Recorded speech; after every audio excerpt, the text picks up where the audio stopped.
Maksum adalah Kiai Haji Maksum Jauhari atau disapa akrab dipanggil Gus Maksum, lahir pada 8 Agustus 1944 di Kanigoro, Kediri, Jawa Timur.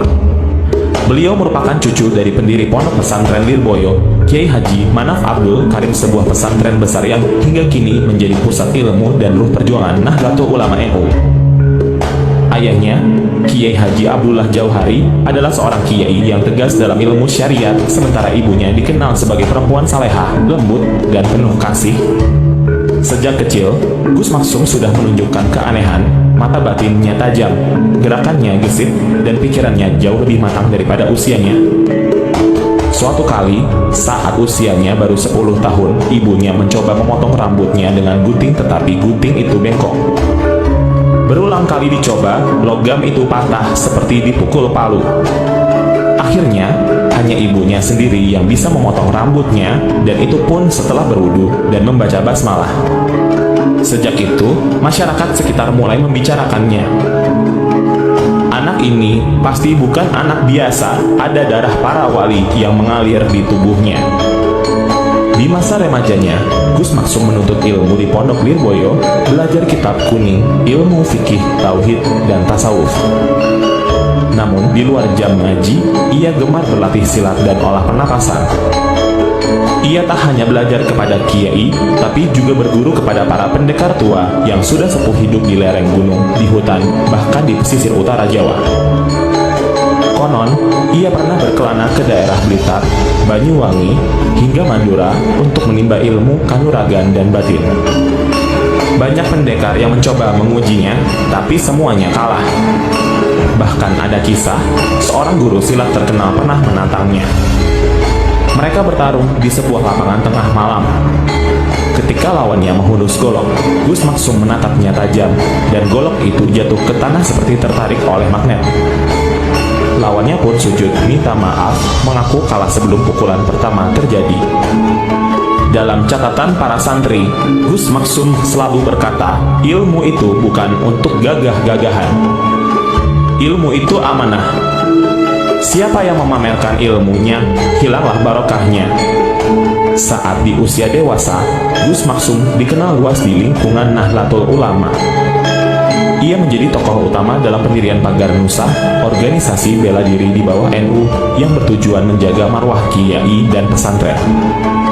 Ia bukan sekadar pembina spiritual, tapi juga pelatih langsung. Para pendekar muda dari berbagai pesantren yang datang kepadanya untuk menimba ilmu tenaga dalam dan akhlak keprajuritan Islam. Mereka mengatakan, di depan Gus Maksum, orang yang sombong bisa ciut, tapi orang yang tulus akan merasa teduh. Pada suatu ketika, pada pertengahan tahun 1980-an di sebuah daerah di Jawa Timur, dalam beberapa versi disebut daerah antara Kediri dan Blitar, pernah terjadi sengketa kecil tentang lahan tanah pegunungan. Gus Maksum yang saat itu membantu seorang sahabat mencari tanah untuk kegiatan sosial berhubungan dengan seorang perantara. Namun, karena urusannya belum jelas dan niat pembelian ditunda, si perantara merasa kecewa.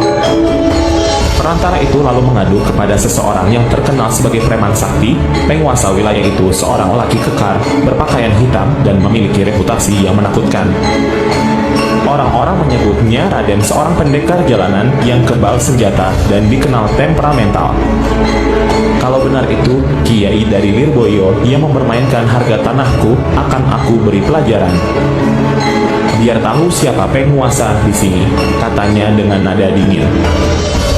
Kemudian ia membawa 2 anak buah, satu diantaranya membawa senjata api, lalu meluncur dengan motor besar menuju rumah Gus Maksum. Siang itu, udara Kediri panas menyengat. Para santri sedang latihan kanuragan di halaman.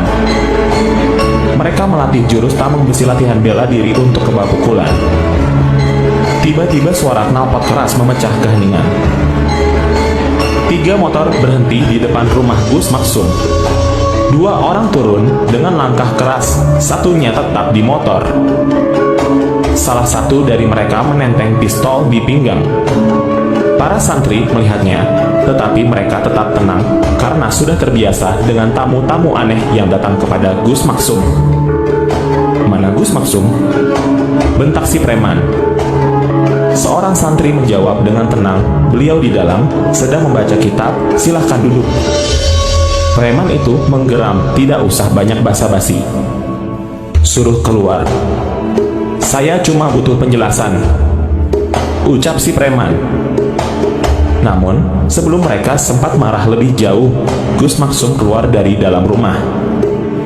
Beliau mengenakan sarung coklat dan baju putih lusuh, kepalanya berpeci miring, wajahnya tenang dan teduh. Tatapan matanya lembut, tapi memiliki wibawa yang sulit dijelaskan. Begitu mata sang preman bertemu dengan tatapan Gus Maksum, tubuhnya mendadak bergetar halus. Ia tak paham kenapa, tapi dadanya terasa berat seperti ditekan beban besar. Gus Maksum mendekat perlahan, lalu berkata lembut, "Duduklah dulu. Kalau kamu datang dengan niat baik, mari kita selesaikan dengan baik." Suara beliau pelan tapi seolah menggema di dada mereka. Preman yang tadinya berencana menghardik, tiba-tiba kehilangan kata-kata. Ia menatap kursi bambu di ruang tamu, lalu duduk pelan. Di luar, para santri masih berlatih. Dari dalam, terdengar suara kayu dipukul ke tubuh santri tanpa luka sedikit pun. Preman itu melirik, matanya melebar. Ia tahu betul bahwa jurus seperti itu hanya dimiliki para pendekar yang benar-benar jadi. Pelan-pelan, nyali yang tadinya membuncah mulai surut. Gus Maksum menuangkan teh panas ke cangkir, menyerahkan langsung ke tangan si preman. "Minum dulu," katanya. Preman itu menatap dan ragu menerima. "Saya kesini bukan mau minum teh, Gus. Saya cuma mau minta penjelasan kenapa tanah teman saya tidak jadi dibeli." Gus Maksum tersenyum. "Oh, itu. Memang belum jadi dibeli karena tanah itu bukan untuk saya pribadi.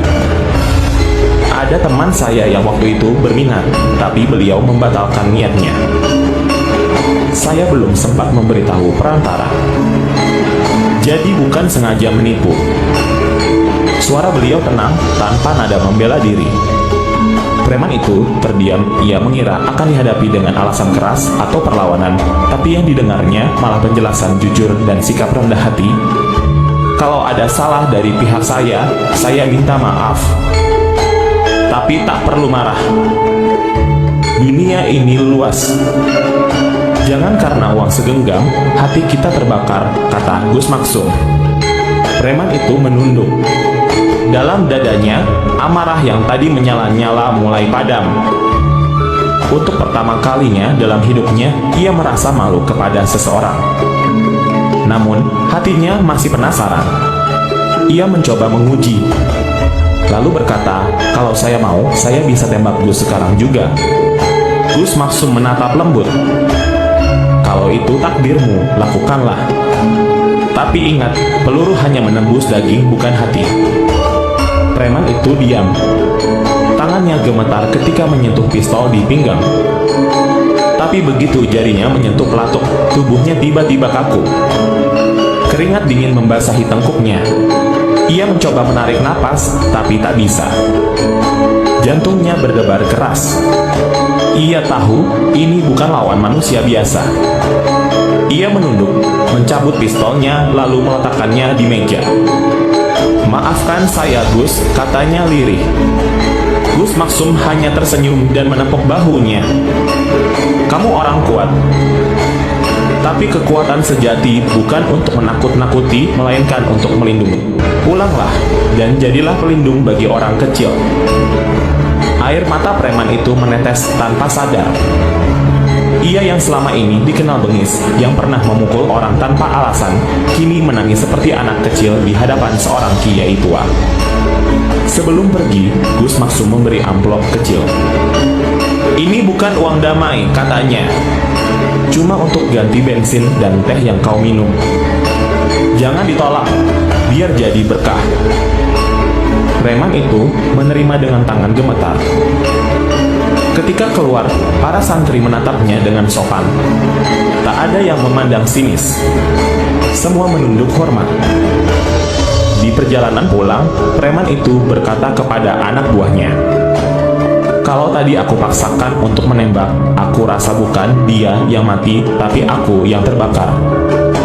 Sejak hari itu, preman sakti itu meninggalkan dunia kekerasan, menjadi penjaga pasar, lalu ikut aktif di kegiatan sosial NU di wilayahnya.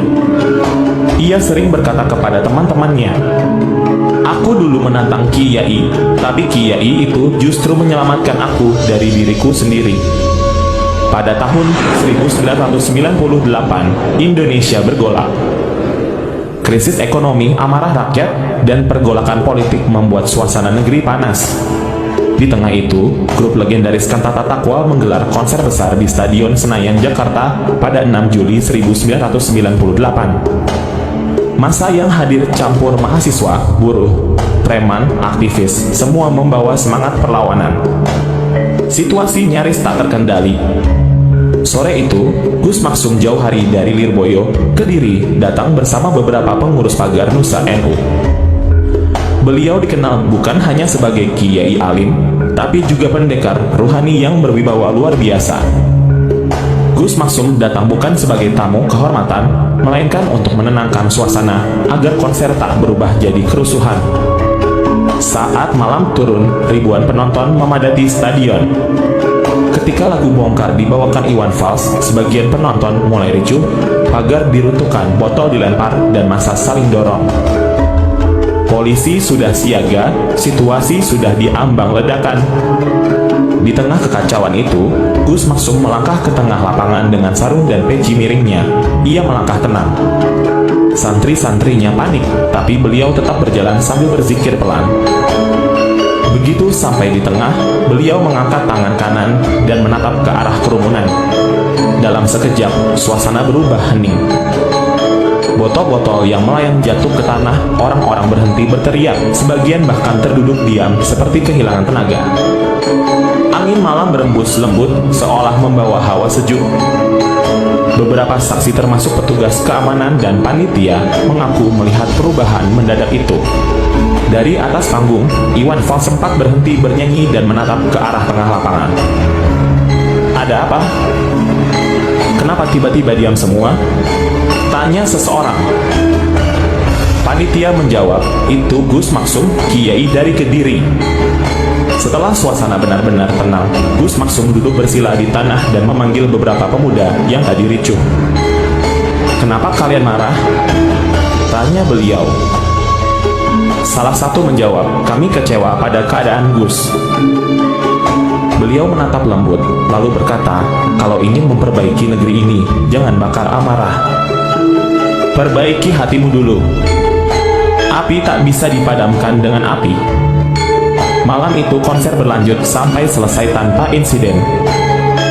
Ribuan orang pulang dengan tertib, tanpa satupun korban. Esoknya, kabar tentang kiai dari Kediri yang menghentikan kerusuhan dengan sekali tatapan menyebar luas. Banyak yang tak percaya, tapi saksi di tempat kejadian membeberkannya.